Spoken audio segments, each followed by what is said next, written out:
Hola, ¿qué tal? Bienvenidos a todos. Buenas tardes.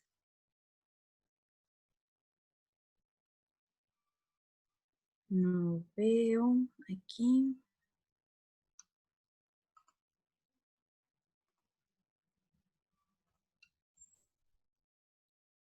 Bienvenidos a todos, buenas tardes. Mi nombre es Isabel González, de Corporativo CIPSA.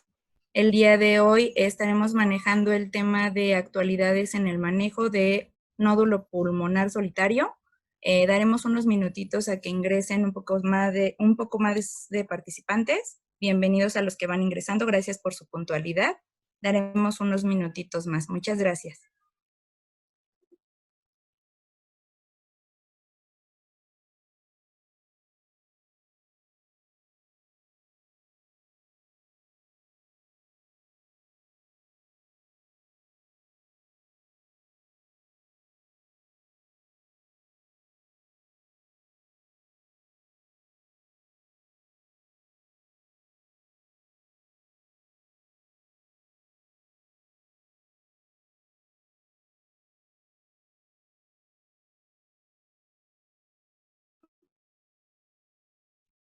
Buenas tardes a todas las personas que van ingresando al webinar. Bienvenidos.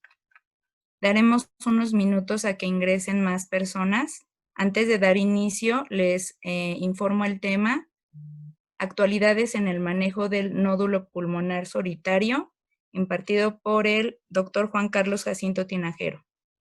Muchas gracias por su asistencia y por su puntualidad. Por favor, su paciencia para empezar en unos minutitos más.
Bienvenidos, buenas tardes. Por aquí estamos, les voy comentando la modalidad. Todos entran con micrófono cerrado, cámara apagada. La idea es que al final de la presentación del doctor se realicen preguntas y respuestas. Haya posibilidad de que directamente puedan tener contacto con el doctor para que le responda sus preguntas. Y pues por el momento pueden usar el chat por este medio, hacernos saber sus dudas, sus comentarios, si se escucha bien, si tienen algún inconveniente.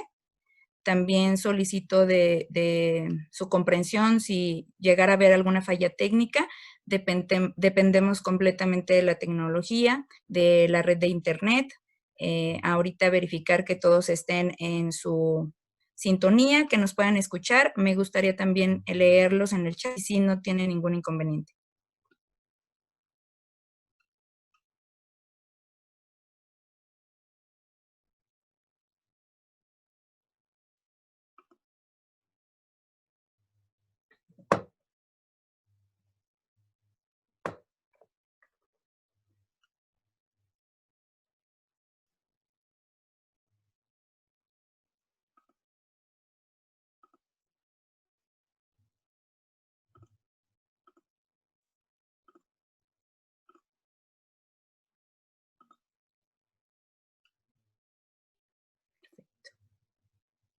Ok.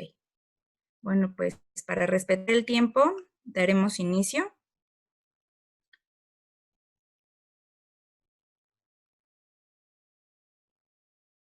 Muchas gracias, Antonia. Bienvenidos a todos, buenas tardes. Mi nombre es Isabel González de Corporativo Cipsa Trade. En Cipsa Trade nos dedicamos a la distribución de productos médicos especializados, en particular del Pleurex, es un sistema de drenaje para derrames pleurales, y de ascitis.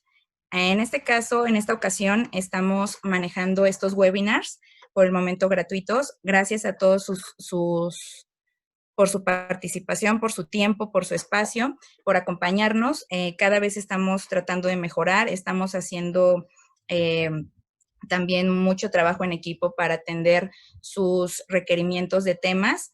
El doctor Juan Carlos Jacinto Tinajero es especialista, doctor médico cirujano, especialista en cirugía de tórax. El doctor nos acompaña el día de hoy para hablar sobre el tema actualidades en el manejo del nódulo pulmonar solitario. Este es uno de los temas que se propuso. La idea también es que nos contesten, nos apoyen a contestar una encuesta. La encuesta es precisamente para evaluar sus comentarios, mejorar en cualquier aspecto. Y pues bueno, les voy a platicar un poco acerca del doctor. Quien ya lo conoce, el doctor Juan Carlos Jacinto, él es originario de Acámbaro, Guanajuato, mexicano. Él realizó todos sus estudios y sus prácticas aquí en la Ciudad de México, básicamente. Realizó su residencia en cirugía general en el Instituto Nacional de Ciencias Médicas y Nutrición, el Hospital Salvador Subirán.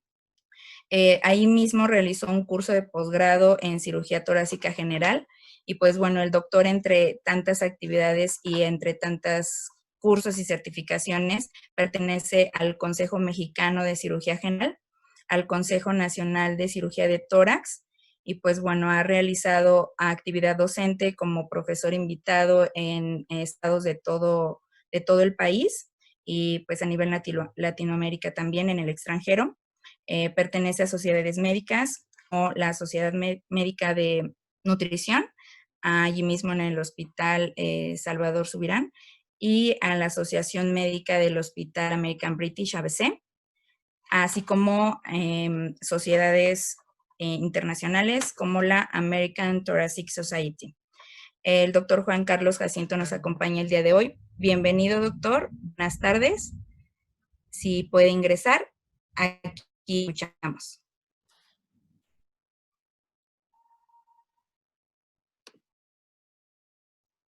Listo, doctor. ¿Cómo está? Bienvenido. Muchísimas gracias. Gracias a Cipsa Trade por la invitación nuevamente a participar con ustedes en esta serie de webinars que, bueno, en lo personal se me hace una actividad bastante importante para estar actualizados, ¿no? De manera continua. Es una obligación de nuestro quehacer médico y bueno, por lo tanto yo aplaudo esta iniciativa de Cipsa Trade, siempre comprometida no solo con los pacientes, sino también con los médicos que son sus usuarios principales. Entonces, voy a compartir la pantalla. Okay.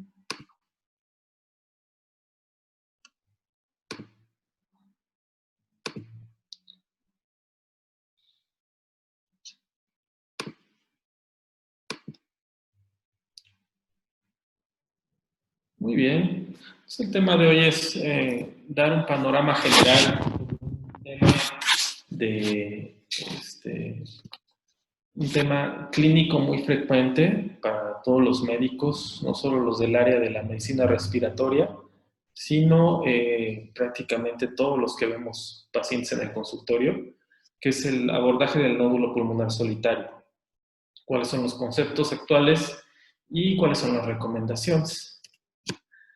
La importancia de este tema radica en que se ha estimado, sobre todo estadísticas en los Estados Unidos, de que existen 150,000 nuevos casos por año de nódulos pulmonares solitarios. Entonces, creo que en el auditorio más de alguno de nosotros se ha enfrentado con algún paciente que va a la consulta porque hay una mancha en mi estudio, ¿no? Hay una mancha en mi radiografía o en mi tomografía. Esa es la importancia que en estudios de escrutinio, en estudios de evaluación, por ejemplo, para ingresar a trabajar, de manera incidental son lesiones que se llegan a encontrar. Se ha estimado una incidencia de 1 a 2 nódulos por cada 1000 radiografías. Entonces, simplemente pongámonos a pensar cuántos estudios de rayos X simples se hacen al día en la Ciudad de México, por no ir más allá, y entonces calculemos la incidencia de este tipo de problemas, ¿no? El nódulo pulmonar solitario se define como una radiopacidad única, ¿sí? Es esférica, es algo distinto al parénquima y tiene un eje mayor que es menor a los 3 centímetros. Entonces, por definición, es una lesión menor a 3 centímetros. ¿Sí? En una persona, iba a decir en un paciente, pero más bien es en una persona sin antecedentes de riesgo, por ejemplo, que no es un fumador, que no tiene antecedentes de cáncer, ¿sí? Y que en lo posible es un hallazgo incidental. Esa es la verdadera definición del nódulo pulmonar solitario. El paciente que tiene un antecedente distinto, por ejemplo, de cáncer, ¿sí? O un paciente que es fumador con un índice tabáquico de alto riesgo, eso es un contexto clínico diferente y no se podría mencionar como un nódulo pulmonar solitario, ¿no? Porque esa lesión se aborda como una lesión con un potencial de malignidad alto, ¿ok? Entonces, sí hay que hacer esa diferenciación. Entonces, en este tipo de lesiones tenemos prácticamente tres subtipos, ¿sí? Que son las lesiones sólidas y las lesiones subsólidas, que a la vez se dividen en dos, que son las lesiones en vidrio despulido, ¿sí? Y los parcialmente sólidos, o una combinación de ellas. Ya mencionamos que en general son hallazgos incidentales en una tomografía, en una radiografía, y actualmente estamos viendo ya más casos porque desde hace algunos años, a raíz de los estudios de ILCAP, la tomografía de tórax de baja dosis denominada es un accesorio útil para el escrutinio del cáncer pulmonar. Aunque mencioné que en estos pacientes es diferente, bueno, esto ha aumentado la incidencia de cáncer pulmonar. Y ahora con muchas radiografías por la pandemia que estamos viviendo, bueno, también será interesante poder tener datos de cuántos nódulos pulmonares que puedan entrar en esta definición pudieron detectarse, ¿no? La prevalencia va a ser diferente en las series, de acuerdo al tipo de pacientes que se esté evaluando. ¿Okay? Por ejemplo, en los estudios de escrutinio de fumadores va del 20 hasta el 50% de prevalencias. Por eso yo mencionaba que se debe de evaluar de manera diferente. ¿Okay? Y en estos pacientes que son evaluados por escrutinio, que se hace la tomografía cada año, la incidencia es del 10% anual. Es decir, me hago una tomografía, no tengo nada, al siguiente año tengo una probabilidad del 10% de tener una lesión nueva, ¿ok? Aquí están algunas radiografías, pues lo que encontramos de manera incidental en nuestro escrutinio y lo mismo acá en la tomografía, ¿no? Una lesión nodular, bien delimitada, rodeada por parénquima, que pues no debería de estar ahí.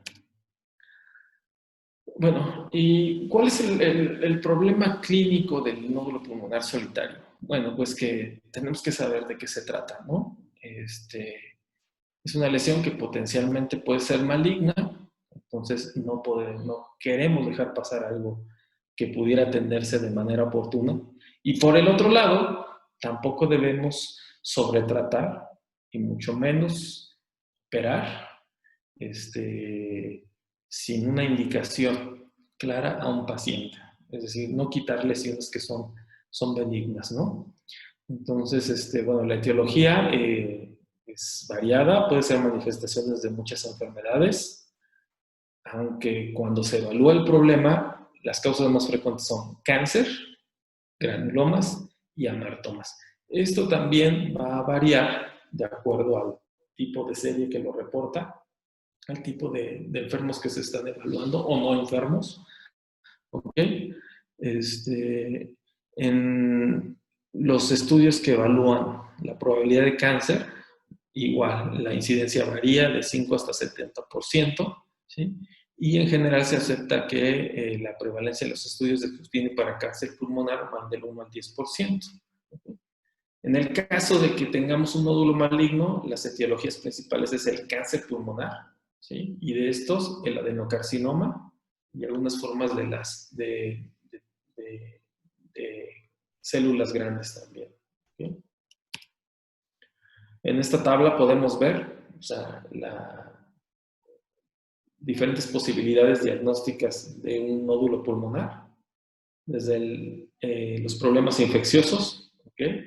Por ejemplo, las micobacterias, tuberculosis, la gran simuladora, que es una enfermedad que puede formar pseudotumores, lo mismo que los hongos, ¿okay? Las micobacterias atípicas también se llegan a presentar así. Hongos ya mencionamos, no es infrecuente ver problemas, por ejemplo, de un aspergiloma. Parásitos, los que se mencionan aquí. Y bueno, las causas neoplásicas, pues siempre nos preocupa el cáncer primario del pulmón. No obstante, también la enfermedad metastática de otros tumores sólidos es algo frecuente, ¿sí? Muy raro las neoplasias hematológicas, que en general dan una diseminación linfangítica, otro tipo de lesiones más alveolares, no tanto nódulos y mucho menos solitarias, ¿ok? Y bueno, también las enfermedades reumáticas, ¿no? Inmunológicas, por ejemplo, los nódulos reumatoideos o granulomas asociados a las vasculitis, por ejemplo, la enfermedad de Wegener, que en ocasiones baja la presentación clínica, es el menor porcentaje, pero a veces la forma de aparición de estos enfermos. Muy bien, entonces tenemos varias herramientas diagnósticas para evaluar el problema del nódulo pulmonar. ¿Okay? Ya en estos días prácticamente no hablamos de la radiografía. En general, la radiografía fue el estudio inicial y el paso a seguir es la tomografía, que actualmente tenemos ya equipos de nueva generación con capacidad de hacer estudios multicorte, ¿sí? Con cortes de 2 milímetros, tener alta resolución, la capacidad de agregar contraste y en base a esto tener información radiológica que nos ayude a tipificar qué tipo de lesión estamos abordando. ¿Okay? Entonces, bueno, la tomografía, a diferencia de la radiografía, tiene la ventaja de que detecta nódulos adicionales. Hay una ventana mediastinal, nos permite evaluar lo que es el mediastino por la presencia de adenopatías. ¿Okay? También nos da mucha orientación espacial, ¿sí? Sobre todo evaluando pseudonódulos, lesiones que están fuera del parénquima, por ejemplo, que son más de la pleura, pero pues en una radiografía simple no podemos determinar.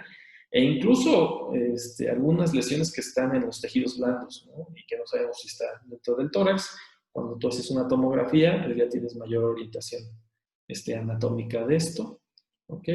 También, sobre todo para el personal que hace procedimientos, radiología intervencionista, el neumólogo intervencionista y no se diga el cirujano, bueno, pues la tomografía ayuda para orientar de manera anatómica una probable toma de biopsia, ¿sí? O bien planear una resección quirúrgica si es que está indicada.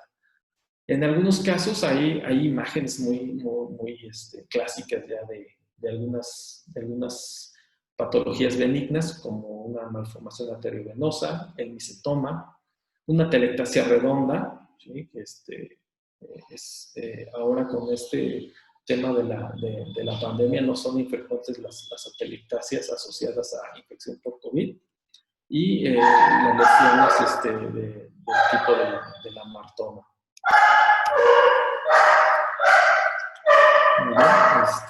Parte de la utilidad de la tomografía es la posibilidad de añadir medio de contraste.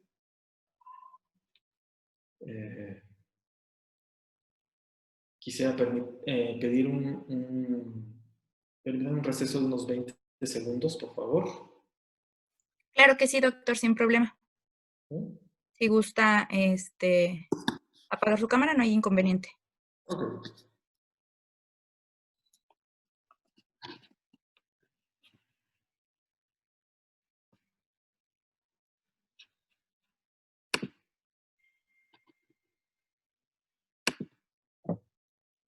Les comento a todos nuestros participantes, aprovecho, disculpen el inconveniente, olvidé mencionarles que se les otorgará una constancia.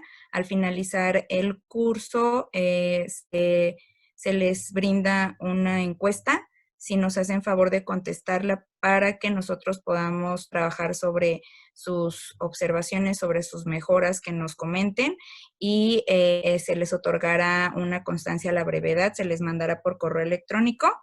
Junto con el link, ahorita estamos transmitiendo en vivo en Facebook Live, el link del video de YouTube, también en nuestras redes sociales es importante para nosotros y bueno, ponemos a su disposición lo que es nuestra página web, donde vienen los productos que nosotros distribuimos, a un producto nuevo que estamos lanzando que son los cubrebocas marca Heinz, también aprovechando el comercial. Si visitar nuestras páginas, nuestra página web y nuestras redes sociales. Esperamos un par de segundos al doctor. Tenemos el chat con disponibilidad para que realicen también sus preguntas y tendremos la facilidad de abrirles el micrófono también directamente si le gustan hacer preguntas al doctor para que él con gusto se las responda.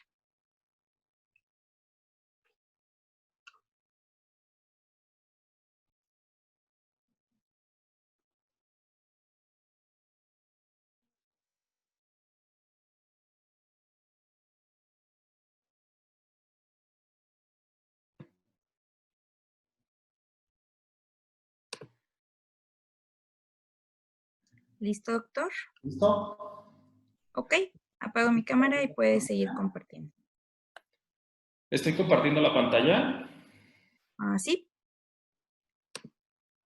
Listo. Nada más si la amplía. Perfecto. Muy bien. Estábamos en la tomografía como herramienta para evaluar el nódulo pulmonar solitario. Una de las cosas que nos ayudan con este estudio es la capacidad de agregar medio de contraste. Si agregamos medio de contraste y nuestro nódulo presenta un reforzamiento mayor de 15 unidades Hounsfield, a partir del valor inicial, es un dato que nos puede orientar hacia malignidad. ¿Ok? Se ha calculado esta sensibilidad hasta un 98% para los nódulos que tienen un reforzamiento de manera homogénea y una especificidad del 58%. Entonces, realmente la utilidad reside en los nódulos que tienen un reforzamiento, sobre todo si este reforzamiento es homogéneo. ¿Ok? Entonces, es más útil en las lesiones verdaderamente nodulares, ¿sí? Mayores a 8 milímetros, ¿sí? Que no haya grasa, que no haya calcificación, que no haya necrosis asociada.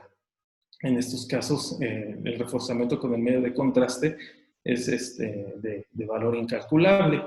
Es un dato que actualmente ya no se utiliza, se ha olvidado un poco, por no decirlo así, por el advenimiento del PET, de la tomografía por emisión de positrones, que bueno, ahora vamos a verlo más adelante, con los valores de recaptura que ofrece este nuevo estudio, pues se puede evaluar mejor un nódulo pulmonar.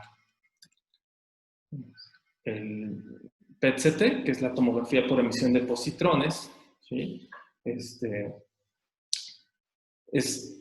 Probablemente es actualmente o sea, la principal indicación del estudio es en tórax, es la evaluación de un nódulo pulmonar. ¿Sí?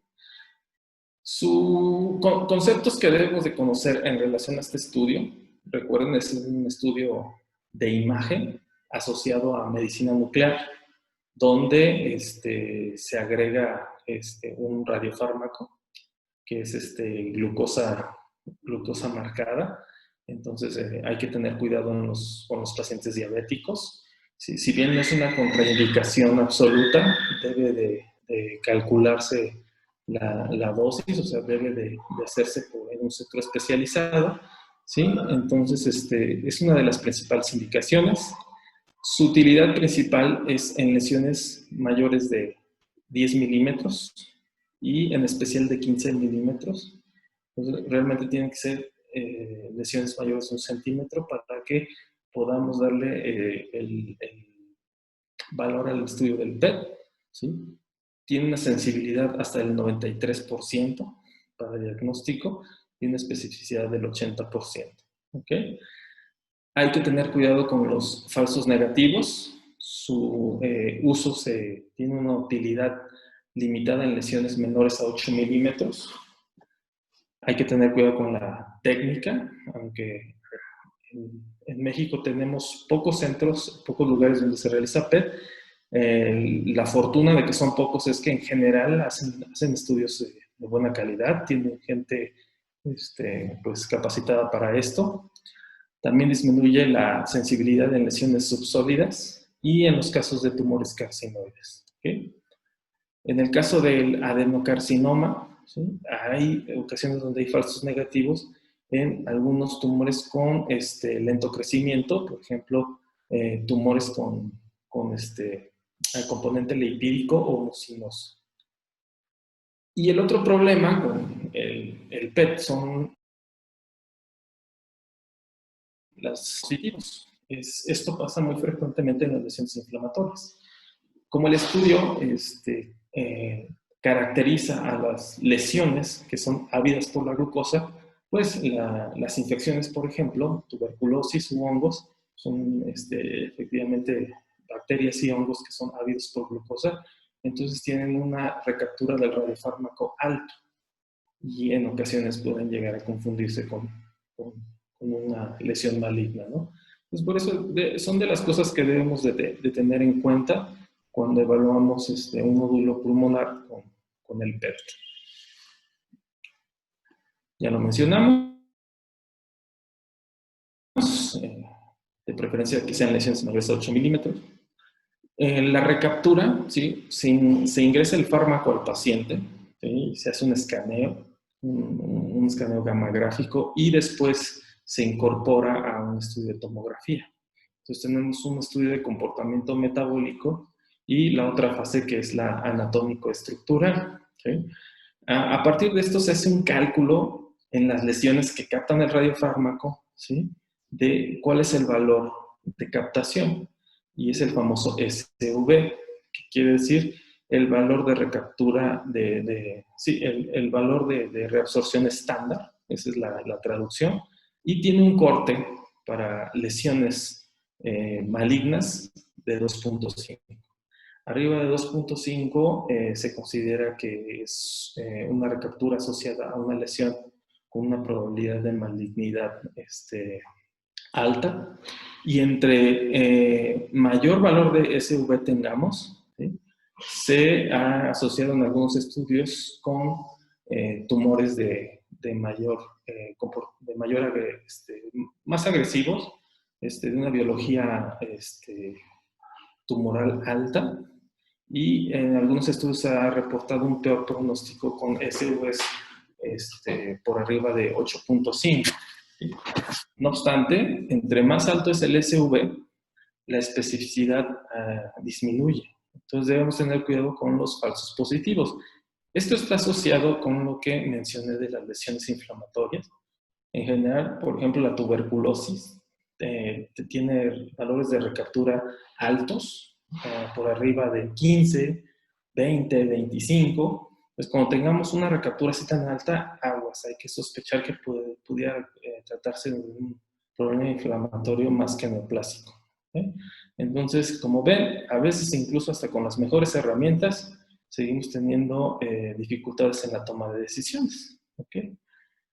¿Qué otra ventaja tenemos adicional con el uso del PET? Bueno, que nos permite evaluar la enfermedad a distancia, ¿no? Entonces, en el caso de un paciente donde se sospecha que nos encontramos en un caso, tiene alta probabilidad de un cáncer pulmonar, pues ya nos sirve de paso para evaluar una estratificación radiológica por imagen de cuál sería la situación de esta probable neoplasia, ¿no?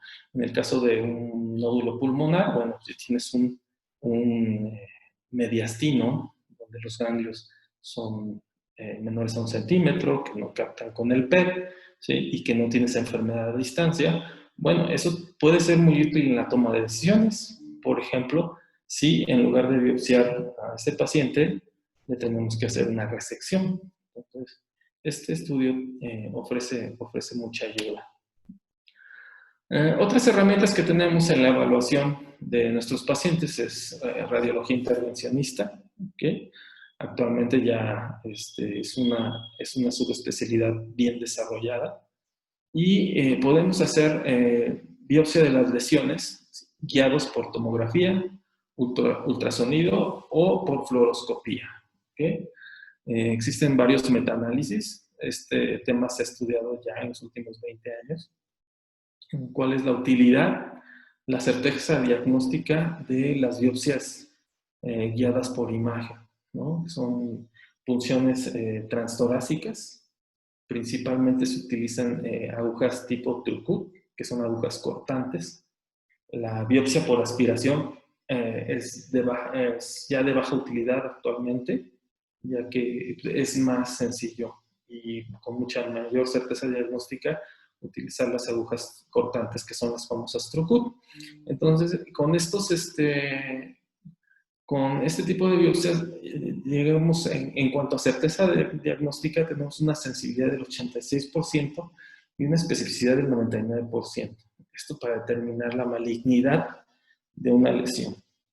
En lesiones menores de 8 milímetros, otra vez es el tema, ¿no? En el nódulo pulmonar, que es lo que ya vamos captando, que estamos diferenciando las lesiones que son por abajo de este tamaño, menores de 1 centímetro, y lesiones mayores de 1 centímetro, ¿no? Entonces, las lesiones menores de 1 centímetro nos dan mucho problema. Más adelante les voy a explicar también desde el punto quirúrgico por qué. Y en estas lesiones la sensibilidad disminuye, 70 a 82%. ¿Okay? En resumen, en relación al concepto de utilidad, es que si tienes una biopsia pulmonar guiada por imagen y es positiva, es positiva. O sea, el índice de falsos positivos es realmente bajo. ¿Okay? Pero si es negativo, entonces no puedes quedarte tan tranquilo de que no estás dejando pasar un tumor, ¿no? Porque puede haber un error de muestreo. Entonces, probablemente en un paciente que tenemos una biopsia guiada por tomografía que es negativa a malignidad, debemos de tomar otros factores en cuenta para saber si lo dejamos así o tenemos que ir al siguiente paso, que pudiera ser una biopsia abierta por mínima invasión o una resección. También como un procedimiento intervencionista no está libre de complicaciones. El índice de neumotórax es del 15%, nada despreciable. Esto también debemos de tenerlo en cuenta. Y de estos pacientes que hacen neumotórax, el 7% de ellos necesitan un tratamiento que genera la colocación de una sonda endopleural. Entonces también, ojo, ¿no? Son pacientes que a veces los consideramos como que mejor hacer una biopsia guiada por tomografía porque es de menor riesgo, pero en ocasiones, bueno, también terminamos tratándolos, ¿no? Contraindicaciones, obviamente problemas hemorrágicos, pacientes no cooperadores, porque obviamente es un estudio donde el paciente debe estar quieto porque se le va a hacer una punción, está en un tomógrafo, por ejemplo. Bueno, en algunos pacientes podrá hacerse con sedación, o sea, es una contraindicación relativa. Pacientes con pobre función pulmonar, ¿sí? O pacientes que solo tienen un pulmón. ¿Por qué? Por el riesgo de neumotórax. O sea, imagínense un paciente con un solo pulmón que se le hace una biopsia y presenta un neumotórax, pues, ¿cómo respira, verdad? Y en los casos de los pacientes con pobre función pulmonar es igual, ¿sí? En el caso del enfisema también, si hay enfisema buloso muy cerca de la lesión, que haya bulas y el riesgo de cortar una es alto, también es una contraindicación, pues, una contraindicación relativa. Se ha calculado en algunos estudios que de las biopsias guiadas por radiología, hasta un 50% no ofrecen un diagnóstico específico. Recuerden que aquí la biopsia también depende de un buen patólogo, de la cantidad de células, de la cantidad de material de la lesión que se le otorgue. Y por eso es también como varía la sensibilidad y especificidad de acuerdo al tamaño del nódulo. Si tengo un nódulo mayor, de mayores dimensiones, pues obviamente tengo más posibilidad de tener tejido, a diferencia de un nódulo milimétrico. ¿Okay? Entonces, eso también es hay que tenerlo en cuenta. Otro auxiliar diagnóstico para evaluar los nódulos pulmonares es la broncoscopía, ¿sí? Esta, en general, es de utilidad en lesiones centrales, o sea, muy pegados al árbol bronquial, que, pues, obviamente, si necesitamos hacer una biopsia, tienen que ser accesibles. Entonces, el broncoscopio entra, y principalmente si es una lesión que está muy cerca de los bronquios principales, ¿sí? O de la segunda generación, que podamos hacer una biopsia transbronquial, ¿okay? También de acuerdo al tamaño varía la certeza diagnóstica, ¿sí? Si es una lesión grande, la biopsia transbronquial puede dar una certeza diagnóstica de hasta el 80%, ¿sí? En una lesión central grande. Y es una combinación de la broncoscopía, donde nos orientamos con los hallazgos tomográficos, ¿no? Entonces, igual si las lesiones son menores a 2 centímetros, vean, la certeza diagnóstica disminuye hasta un 30%, ¿sí? El riesgo de neumotórax es bajo aquí, 2%. La hemoptisis o los hematomas son raros. Y otra cosa que ofrece el realizar una broncoscopía es que tienes una evaluación del árbol bronquial, sobre todo si estás planeando a futuro hacer una biopsia escisional o una resección quirúrgica de acuerdo al análisis clínicos que hagas del paciente, ¿no? Si es un paciente que merita algo más o es un paciente que vas a seguir, por ejemplo. Y bueno, tenemos los procedimientos más invasivos, que es la videotoracoscopía, toracoscopía, cirugía torácica videoasistida. Son diferentes. La toracoscopía, recuerden, es un procedimiento quirúrgico que se realiza con incisiones menores a 1 centímetro, perdón. Y la cirugía torácica videoasistida, por definición, se asocia con incisiones un poquito más grandes, de 3 a 5 centímetros, y donde se agrega el auxilio de una cámara de video para favorecer el procedimiento. ¿Ok? La toracoscopía, por ejemplo, tiene algunas limitaciones. Por ejemplo, si los nódulos están muy centrales dentro del parénquima, entonces es difícil, porque en una resección quirúrgica el cirujano lo que debe de hacer es tocar los nódulos en lo posible. Entonces, por ende, pues va a ser más útil en lesiones que son periféricas, ¿no? Son procedimientos muy seguros, ¿sí? De baja mortalidad, menores a 1%.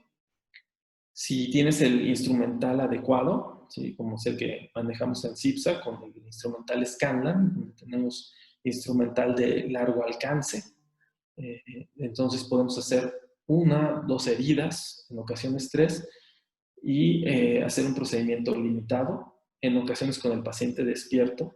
Se hace una biopsia, se aspira el neumotórax y el paciente se puede ir el mismo día o el día siguiente. ¿Okay? Entonces, tampoco hay que tenerle ya tanta reserva a los procedimientos toracoscópicos, ya que ofrecen gran utilidad. La mortalidad, como mencioné, es baja y la certeza diagnóstica es muy similar a la toracotomía. O sea, aquí ya no hay pierde, ¿no? Tenemos tejido que enviamos al patólogo y pues ya podemos tener la información completa. En los casos de alta sospecha, por ejemplo, podemos hacer un estudio transoperatorio donde se hace la biopsia en ese momento, se manda el tejido al patólogo, esperamos 15, 20 minutos, y si nos dice, por ejemplo, que es maligno, que es un cáncer pulmonar, y previamente hicimos un buen ejercicio clínico estadificando al paciente, pues podemos en ese momento terminar el tratamiento quirúrgico si está indicado con una resección mayor. ¿Ok?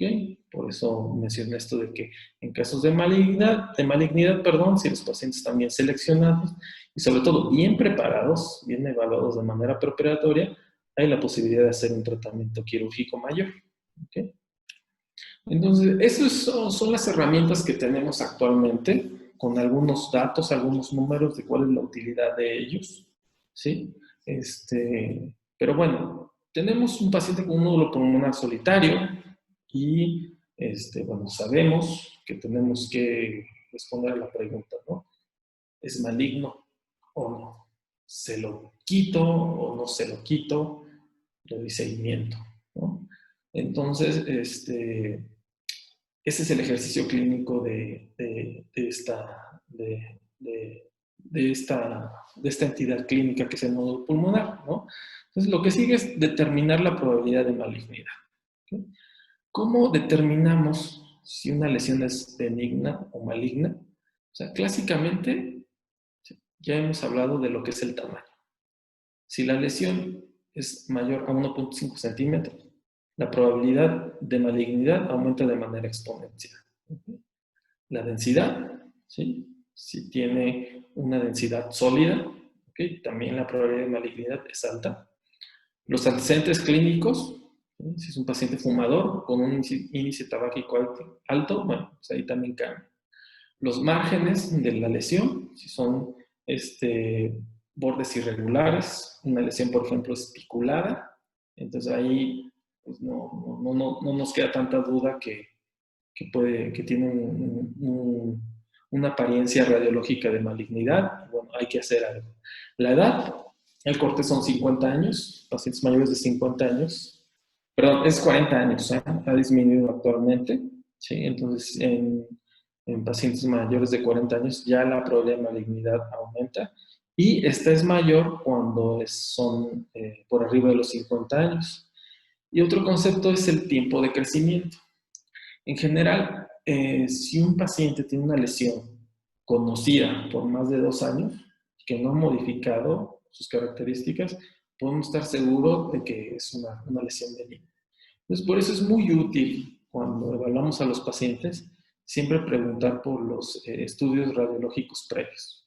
Hay mucha gente que tiene una radiografía por alguna otra situación, por ejemplo, un traumatismo o alguna otra evaluación previa, tiene una radiografía vieja, por así decirlo. Entonces, es muy útil cuando van a la consulta solicitar estos estudios para compararlos con los actuales. Eso da mucha información. Si estás evaluando un paciente con un nódulo pulmonar que ya se ve en una radiografía de hace 2, 3 años, pues prácticamente si está igual, te puedes quedar tranquilo y lo puedes dar de alta. Pues muy bien. Entonces, con otros hallazgos, radiológicos es presencia de algunos datos. Por ejemplo, calcificaciones. Si es una calcificación homogénea, como se ve en esta tomografía, prácticamente todo el nódulo está blanco. Entonces, podemos estar tranquilos de que es una lesión benigna. Si es una calcificación laminar o central, como se da en los amartomas, también podemos estar tranquilos de que es una lesión benigna. Ya lo mencionamos, la estabilidad de la lesión, que no tenga crecimiento, ¿sí? Por 2 años, ¿sí? En estos casos podemos también estar tranquilos. El otro concepto asociado a esto es el tiempo de duplicación, ¿sí? Entonces, una lesión que dobla su tamaño en un tiempo menor a los 600 días tiene alta probabilidad de malignidad. El tiempo de duplicación de 2 años son 730 días calculados. Entonces, si esto va disminuyendo, si una lesión, por ejemplo, duplica su volumen en un periodo de 3 meses, la probabilidad de malignidad es muy alta. Y por eso se utilizan, o esta es la razón, ¿sí?, de las indicaciones del seguimiento radiológico, ¿no? O sea, ¿por qué a los 3 meses? ¿Por qué a los 6 meses? ¿Por qué a los 9? ¿A los 12? Y así sucesivamente. Pues es por el tiempo de duplicación que se ha visto, que es el comportamiento que tienen las lesiones malignas. ¿Okay? Este tiempo de 2 años cambia un poco en las lesiones que son subsólidas. En estas lesiones está aceptado o está recomendado que por el tipo de comportamiento más lento de los tumores, ¿sí?, sobre todo porque son tumores que pueden tener contenido lipídico mucinoso, la vigilancia se extienda por más de 3 años. Entonces, son los datos radiológicos y clínicos que utilizamos para determinar el potencial de malignidad de una lesión. Y entonces tenemos tres grupos, los que tienen probabilidad de malignidad baja, probabilidad de malignidad intermedia y probabilidad de malignidad alta. ¿Okay? ¿Cuáles son los de probabilidad baja? Bueno, pues se define que son casos, nódulos, que tienen la probabilidad es menor del 5% de tener cáncer. Esto ya está bien calculado en múltiples estudios. Son nódulos pequeños, menores a 8 milímetros de preferencia, y menores de 5 milímetros todavía con mayor tranquilidad podemos decir que es un nódulo que se debe de seguir o se debe de dar de alta. Pacientes jóvenes, sin antecedentes de tabaquismo, y en general la recomendación es observación y en algunos casos ya bien específicos incluso se puede dar de alta al paciente.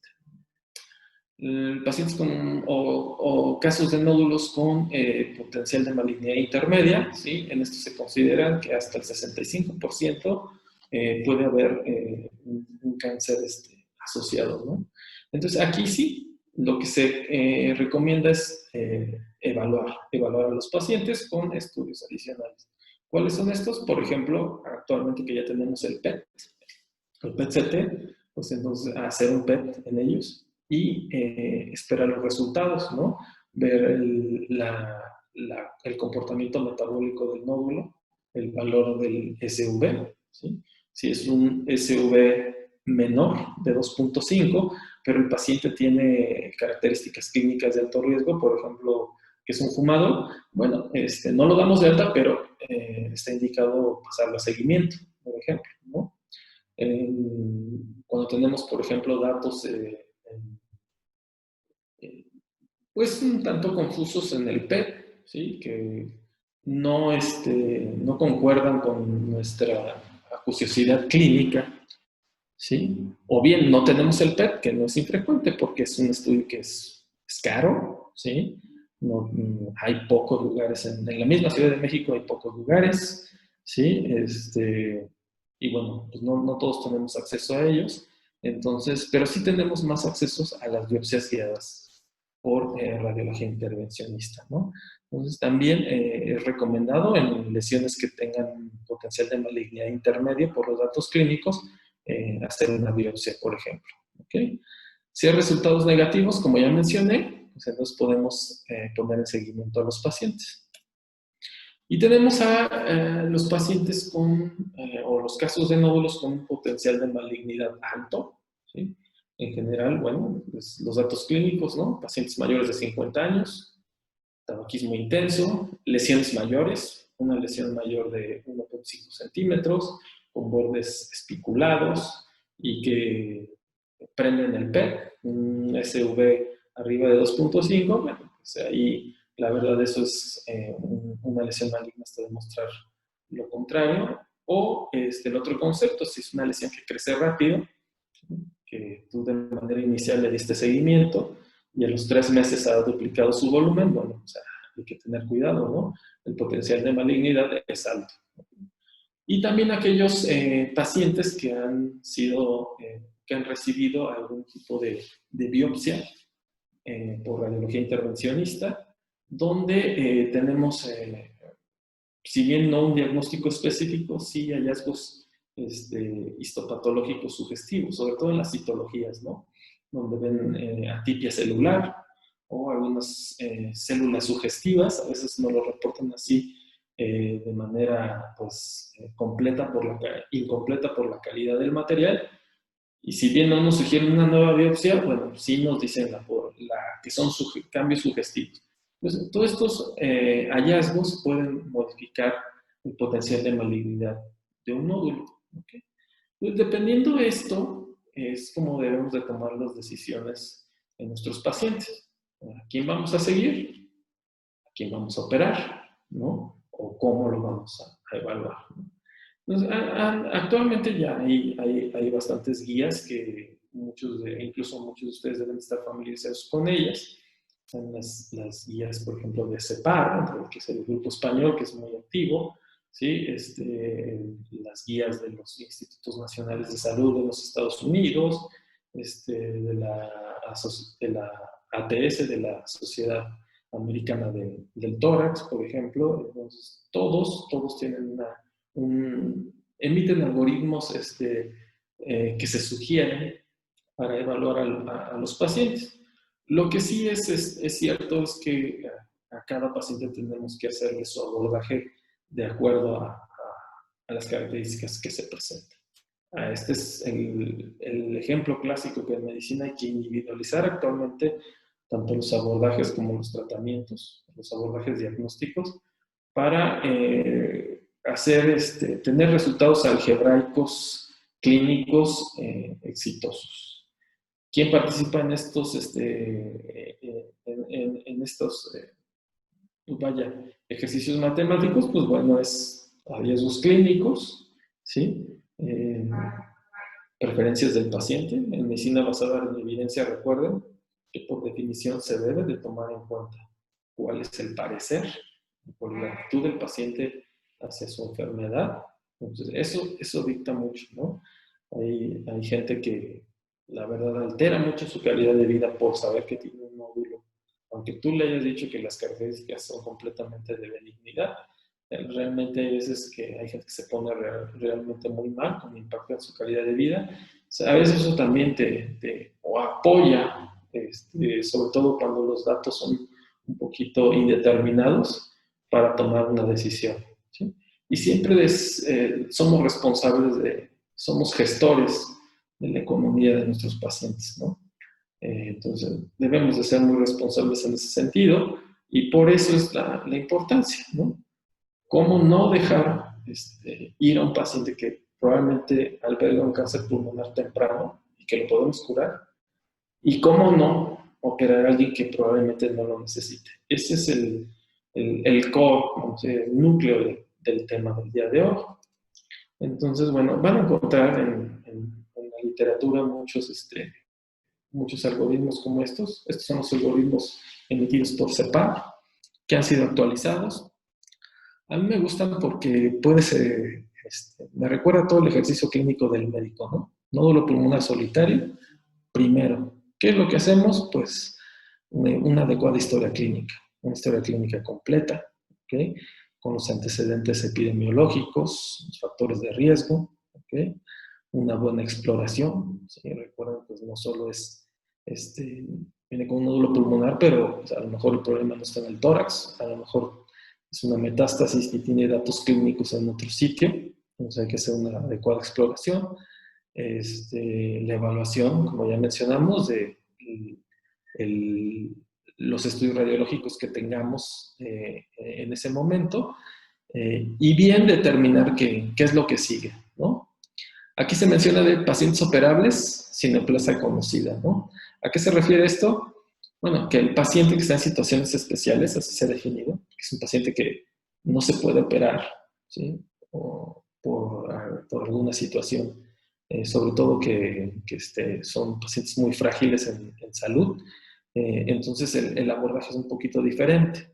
Pero el tema es amplio y tendríamos que limitarnos a los pacientes que sí son candidatos como a poder hacer todos los estudios e incluso hacer una cirugía curativa, ¿no?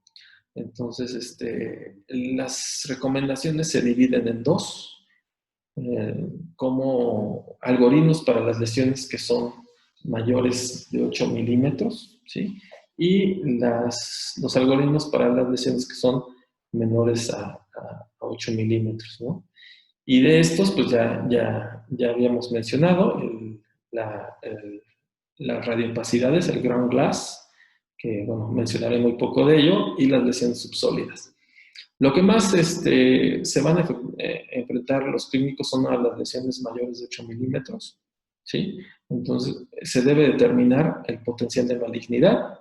Si es un potencial de malignidad bajo, pues entonces lo que sigue es observar al paciente. ¿Y por qué se observa? Pues por el tamaño del nódulo. Es básicamente por eso.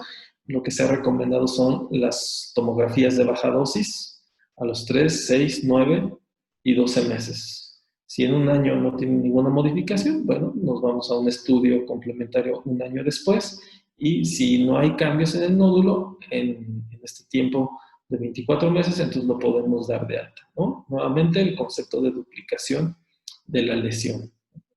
Pacientes con probabilidad de malignidad intermedia, ¿sí? Entonces, bueno, casi todos los algoritmos ahora se incorporan al PET-CT como el estudio a seguir. Ojo, no todos lo tenemos, ¿ok? Pero entonces, ¿qué sí tenemos? Seguimos teniendo son tomografías, y hay que recuperar el concepto del uso de contraste, ¿no? Ver el comportamiento del reforzamiento con el medio de contraste. Recordemos, es una lesión que tiene un reforzamiento homogéneo, ¿sí? Incluso se habla del porcentaje del reforzamiento. Si la lesión tiene un reforzamiento mayor del 65%, la probabilidad de malignidad es alta, ¿no? Entonces, en el caso de que si tengamos un PET, por ejemplo, si es positivo, si se fijan, ya están evaluando diferente, ¿sí? Sobre todo en el contexto de cáncer pulmonar. No quiero hacer los bolas, pero se habla de que si fue un estadio temprano, 1 o 2, ¿ok? Entonces, bueno, ¿qué hacemos? ¿Okay? O lo biopsiamos, ¿sí? O sea, si le hacemos una resección quirúrgica, o hacemos una biopsia guiada por radiología. Si es negativa, aquí era una pregunta para el auditorio, ¿no? De acuerdo a lo que dije que haría, pero bueno, pues aquí lo contestan, ¿no? Si la biopsia es negativa, ¿sí? Entonces, muy probablemente, si tienes alta probabilidad de que sea maligno, ¿sí? Entonces hay que quitárselo, ¿ok? ¿Por qué? Porque recuerden, las biopsias guiadas por rayos X, ¿sí? Si son negativas, no tienen tanta utilidad, ¿ok? Recuerden, ¿sí? El valor predictivo positivo es realmente la utilidad en la biopsia, ¿no? Si tengo una biopsia que es positiva, pues el paciente tiene cáncer, o sea, entonces ahí sí me es útil, pero si no, entonces tengo que ir al siguiente paso, ¿no? Y bueno, si es positivo la biopsia, bueno, pues ya sabemos cómo terminar de estadificar o evaluar de acuerdo a este diagnóstico, ¿no? En los pacientes igual, con potencial de malignidad alta, nuevamente se recomienda hacer un PET-CT. Si no lo tenemos, hacer una tomografía contrastada, ¿ok? Y de acuerdo a estos, a los hallazgos que tengamos, ¿sí? Entonces, tendríamos que decidir cuál es el paso a seguir. Muchas veces estos pacientes que tienen alta probabilidad, o sea, por ejemplo, pacientes con un índice patológico alto, con una lesión grande de 2 centímetros, espiculada, y con adenopatías en el mediastino, por ejemplo, que esto tenemos un dato en los estudios radiológicos, y que el PET es positivo con una SV mayor a 2.5, pues muchas veces ya los programamos para hacer una biopsia abierta, ¿sí? O una biopsia en mínima invasión para tener tejido, a veces para iniciar tratamiento sistémico, quimioterapia, o en el caso de que tengamos una estratificación clínica y radiológica un estadio temprano en un diagnóstico positivo, pues entonces podríamos intentar una cirugía curativa. Entonces, bueno, creo que bueno, el siguiente algoritmo es un poquito más denso. No se preocupen, este se dedica a las lesiones menores de 8 milímetros. Entonces, en el estudio del nódulo pulmonar solitario, actualmente, así estamos. O sea, es mayor de 8 milímetros o es menor. ¿Por qué? Por lo que mencionamos durante la primera parte de la clase, que es los valores de sensibilidad y especificidad asociados con los estudios. Si la lesión es menor de 1 centímetro, la sensibilidad y especificidad baja, ¿no? Entonces, no nos son tan útiles para la toma de decisiones. ¿Okay? Pero bueno, aquí sí, como ejemplo, ¿sí? En lesiones, por ejemplo, aquí lo dividimos en dos. Las lesiones menores de 8 milímetros puede ser subsólido o puede ser el famoso ground glass, que es el vidrio despulido, lesiones en vidrio despulido. Pero otra vez, ¿no? Si la lesión es menor de 5 milímetros, ¿sí? Vean la recomendación. Un paciente sin factores de riesgo clínicos, no fumador, ni factores de riesgo para cáncer. Lesiones menores de 5 milímetros, lo puedes dar de alta. ¿Ok? Es muy diferente en un paciente que es fumador, que tiene otros factores para cáncer. Aunque la lesión sea menor de 5 milímetros, la indicación es no dejarlo, es seguirlo, ¿no? Entonces, todo va a variar de acuerdo a los hallazgos clínicos, al tamaño de la lesión, que son lo que nos establecen el riesgo de malignidad. Y en base a eso es el seguimiento. ¿Okay? Por ejemplo, un paciente con factores de riesgo altos, tabaquismo, factores de riesgo para cáncer, ¿sí? Que tiene una lesión de 8 milímetros, aquí nos pegamos un poquito más. Hacemos una tomografía a los 3 meses, a los 6 meses, 9, 12 y 24, ¿no? O sea, completamos el estudio de seguimiento. Muchos se preguntarán, ¿por qué no trataron una lesión milimétrica si tiene alta sospecha, ¿no? Pero porque aún la posibilidad de cáncer en lesiones menores de este tamaño, la incidencia de cáncer es baja. Desde el punto de vista quirúrgico son difíciles de localizar, difíciles de acceder, ¿sí? O sea, son lesiones que a veces no alcanzas ni por toracoscopía, por broncoscopía menos, ¿sí? Y también clínicamente se ha visto que son lesiones que pueden estar asociadas a procesos inflamatorios. Pues, por ejemplo, un ejercicio clínico frecuente que ha sido estudiado es un paciente sin factores de riesgo que se presenta con un nódulo milimétrico, es dar un curso de antibióticos por un mes, un curso de antibióticos como si tuviera una infección respiratoria, de vías respiratorias bajas. Entonces se le da tratamiento antibiótico 7 o 10 días y se le pide una tomografía al mes. Si ya no lo tienen, perdón, pues entonces pudo haber sido una lesión asociada a una infección de vías respiratorias bajas que se trató y se fue, ¿no? Entonces, sí cambia mucho el contexto. Vamos a terminar aquí para dejar abierto un tiempo para preguntas y respuestas, que creo que en este tema surgen bastantes. Les agradezco mucho su atención y bueno, quedamos abiertos. Perfecto, doctor. Muchas gracias. Muchísimas gracias. Sí, es importante el tiempo de nuestros invitados. Sí tenemos participación, por aquí tenemos unas preguntas. Les recuerdo, si gustan levantar su manita, les abramos el micrófono y el doctor pueda responderles directamente. Les hacemos la presentación también de nuestro instrumental. Voy a abrir el micrófono de Norma González. Ella está como gestión comercial ejecutivo, para que nos explique tantito acerca del instrumental que nosotros manejamos. ¿Cómo están? Buenas noches. Es un placer para nosotros tenerlos en esta ocasión y esperamos contar con su presencia en muchas más. En este momento, pues, tenemos en pantalla el instrumental que nosotros tenemos a disposición para renta. Tenemos contamos con 3 equipos muy completos. Estos equipos están con aspiradores, cuentan con pins para cirugías de mínima invasión, contamos con pinzas de ganglios, contamos con pinzas tipo Harken, con pinzas, ángulo, tijeras, contamos con pinzas de Alice y pues los aspiradores son en diferentes tamaños. Contamos con un costotomo laparoscópico. Este costotomo es un Denis.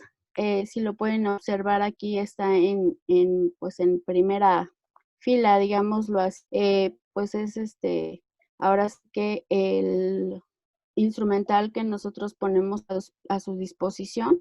Con mucho gusto ingresamos a los hospitales en los que ustedes lo llegarán a requerir y pues con gusto vamos a colaborar con ustedes. De hecho, si tienen alguna pregunta igual con respecto a esto, con mucho gusto les ampliamos el panorama. Contamos con 3 equipos muy completos, cada uno de ellos arriba de 20 piezas, uno de 21, uno de 19 piezas y el otro que cuenta con todo lo básico, digamos que es completo, no está sobrado, cuenta alrededor de 15 piezas.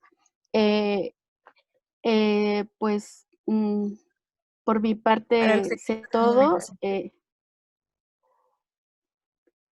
Muchas gracias, buenas noches. A ti, Norma, muchísimas gracias. Bueno, doctor, yo creo que empezamos ya con las preguntas.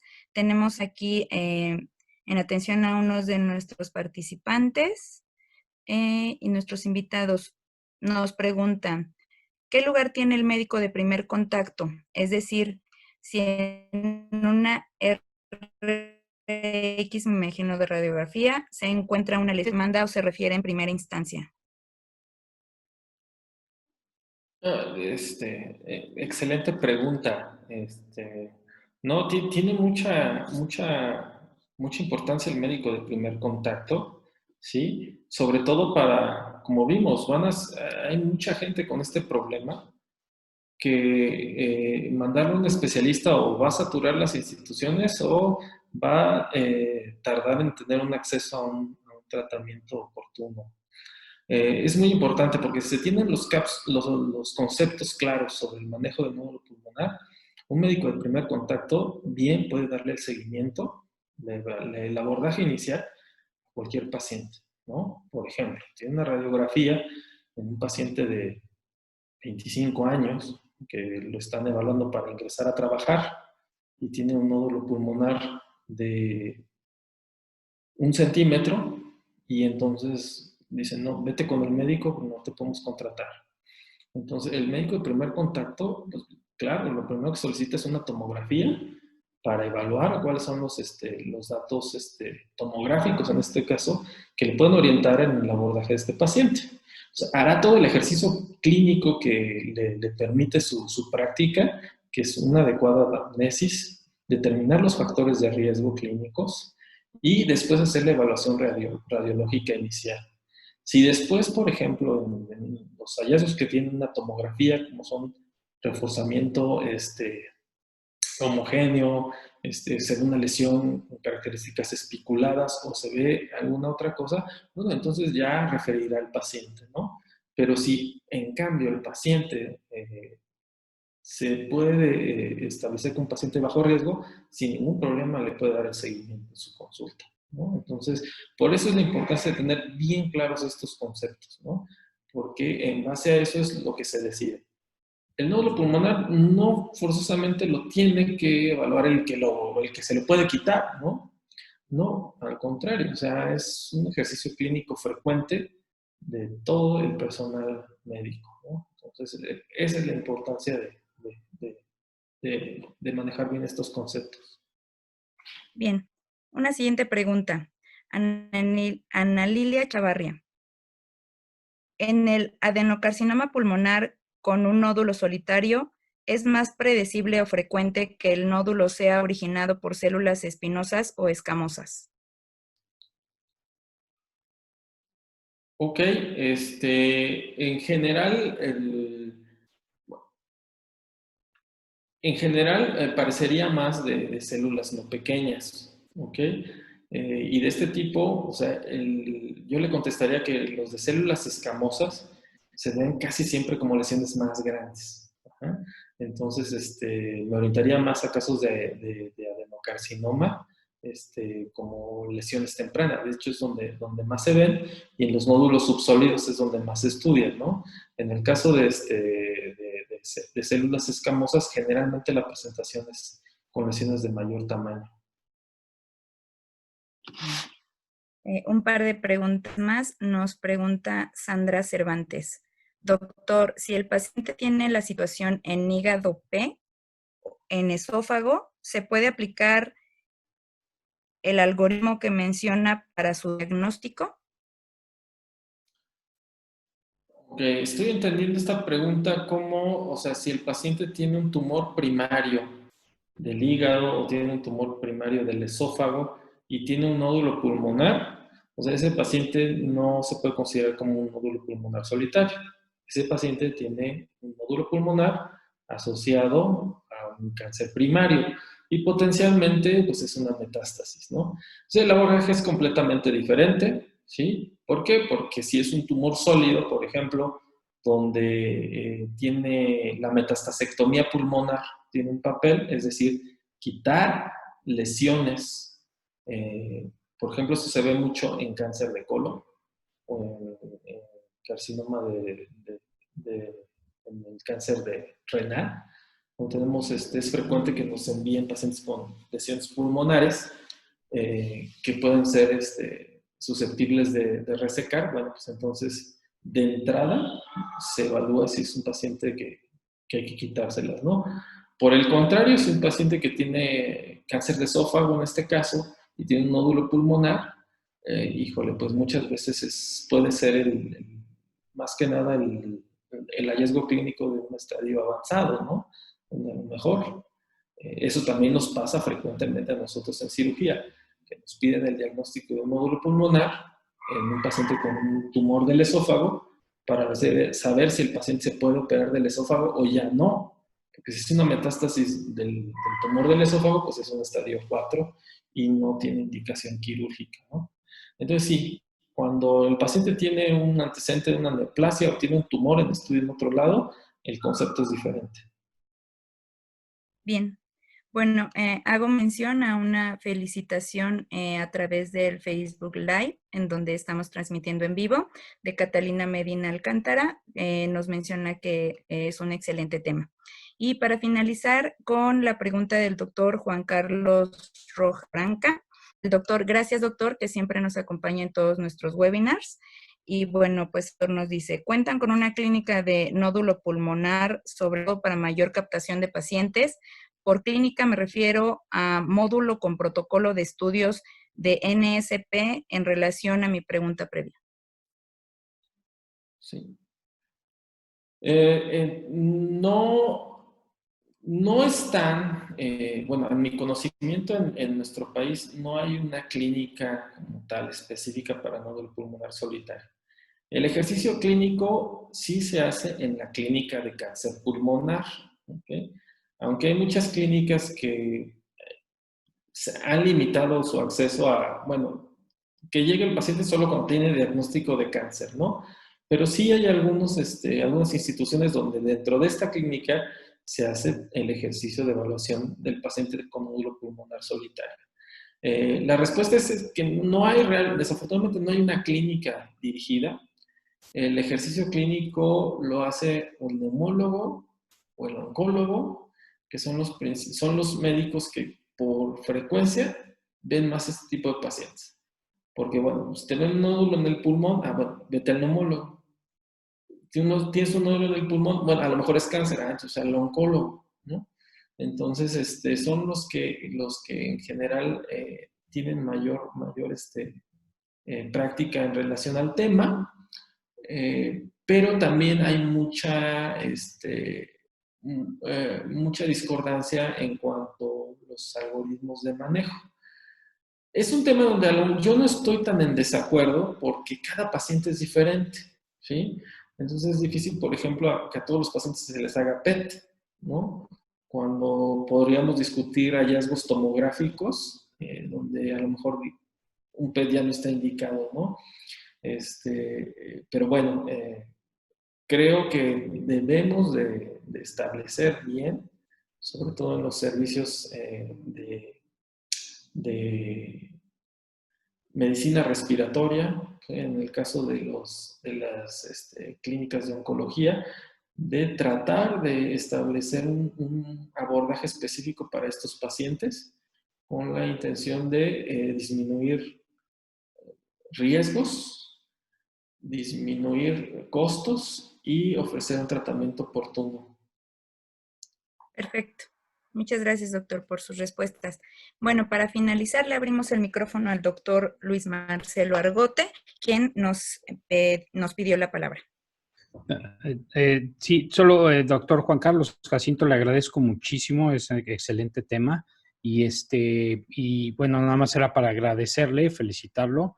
Y una última rápida pregunta, así muy sucinto. ¿Cuándo usted, como médico o alguien, enviaría a un paciente con un especialista, ya sea un cirujano de tórax o con alguien que sepa más? ¿Cuál es la indicación? Así que dice, sí se tiene que ir rápido a ver un especialista. Gracias, Sí, claro. Sí, muchas gracias al doctor Argote por su felicitación. Sí, es una pregunta muy importante. Es relacionada a la primera pregunta que tuvimos en el panel, ¿no? De que cuál es el papel del médico de primer contacto. Yo enlazaría las preguntas. Entonces yo diría, el papel del médico de primer contacto, o vamos a decirlo así, o no quirúrgico, no intervencionista, es establecer el riesgo. Entonces, cuando se establece el riesgo por los datos clínicos como un riesgo medio o un riesgo alto, entonces ahí es una referencia inmediata, ¿no? Cuando el médico toma la decisión de no, ese nódulo no debe seguir ahí. Mi panzota. Sí. Doctor, parece que se desconectó. Sí, parece que se desconectó. Surgió por aquí un inconveniente. A ver si ahorita nos puede volver a entrar. Y si no, bueno, pues finalizaríamos con esta última pregunta. Quedó inconclusa. Doctor, muchas gracias al doctor Argote por participar. Les agradecemos mucho a todos su asistencia, su participación. Las preguntas que quedaron pendientes se contestarán por correo electrónico. Y pues bueno, para finalizar, les hago mención acerca de nuestros productos. Como les comenté, tenemos la inclusión de estos cubrebocas marca Heinz para adulto, para niño. Ahorita están con promoción desde nuestra página web www.cipsatrade.com. Por favor, los invito a que nos visiten en nuestras redes sociales, Instagram, Facebook, Twitter.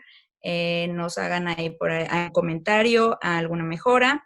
Les enviaremos el link con el video de YouTube para que puedan volver a ver la información. Si hay algo que no les quede claro, también quedamos a sus órdenes. Escríbanos. Y mantendremos el contacto con todos ustedes. Les enviaremos su constancia en agradecimiento a su participación y pues bueno, finalmente